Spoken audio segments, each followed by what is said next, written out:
iPads and other devices are called tablets because they belong on tables.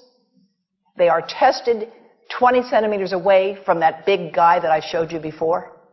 20 centimeters away. They are not approved to be held in the laps of little children, although millions of kids are having them now in schools because the people involved in educational technology and those involved in public health research are not talking to one another. Because if they were, they would understand that you're giving children a two-way microwave radiating device, and if you must give them such a device for learning purposes, put it on airplane mode so that it's not sending and receiving signals as it does otherwise. Now, this is some new modeling, again, that we've developed with colleagues in Brazil, and we can share with you how we've done it. We first start out with the MRI and create the model with 1 millimeter voxels, and this is quite a bit of work goes into creating this, and here is what it looks like after a period of 6 minutes. And that's really not as bad as it might look, because you see the red area only gets partway through the eye of the adult, right? The one that we're really concerned about is this one with the young child. And this is a 3-year-old brain that we modeled. And you see that by the end of that 6-minute call, the peak radiation, yellow and red, is getting all the way into almost both eyes. And again, this is one call, and it's not going to kill anybody. It may not cause any biological effect whatsoever for 1 call or 2 calls or 3 calls. But the question is, what's the cumulative impact of this kind of exposure? How do we evaluate it? And I want to show you an example of some of the work that we are doing now that I'm releasing here for the first time.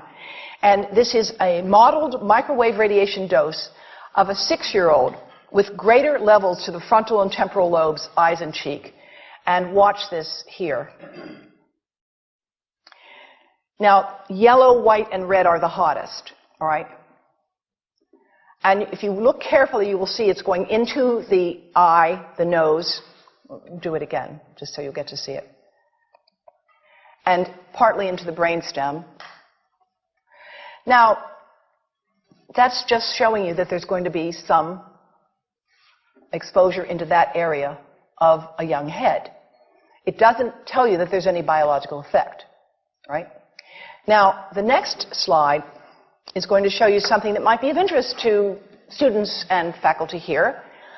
And that has to do with exposure to the reproductive organs. We call them the gonads. I think you say the testicles.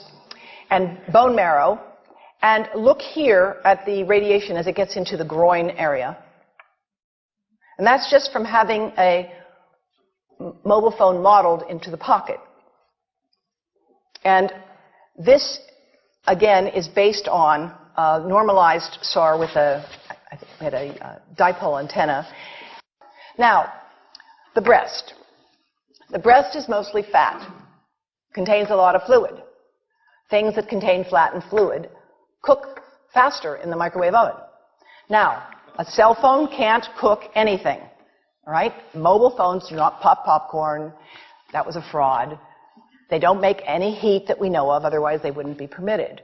But they do go through things that contain fat and fluid, and we are now working at Environmental Health Trust with scientists at the University of California, San Francisco, scientists at formerly the president of the American Cancer Society of California, because we are seeing women who keep cell phones in their bras. Has anyone seen a woman put a cell phone in her bra?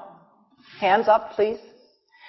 Please tell them you've heard now why they shouldn't do that. And here I want to show you our first case report from 2009, and we now have many more. This was a Chinese-American woman who used her cell phone 4 hours a day in her bra for 10 years while she was driving. Now, and you drive with a phone on your body.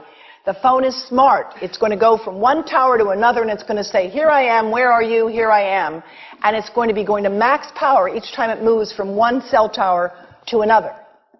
And there it was right next to her chest. And the tumors that developed right under the antenna of the phone. unusual tumors. But in the meantime, people have a right to know how you can minimize exposure. And again, I think this information is available on our website, will be available on yours. Remember, if you have to give a phone to a child, put it on airplane mode. And think about this.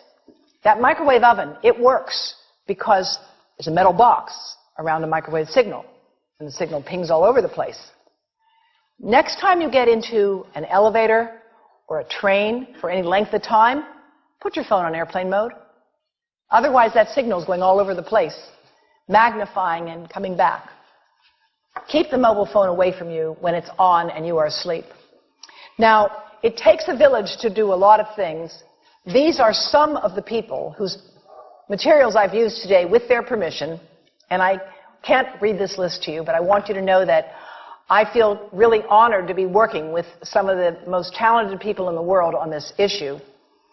And they have given me permission to share these materials with you. And I leave you with this thought from Albert Einstein. The world is not dangerous because of those who do harm, but because of those who look at it without doing anything. So, thank you.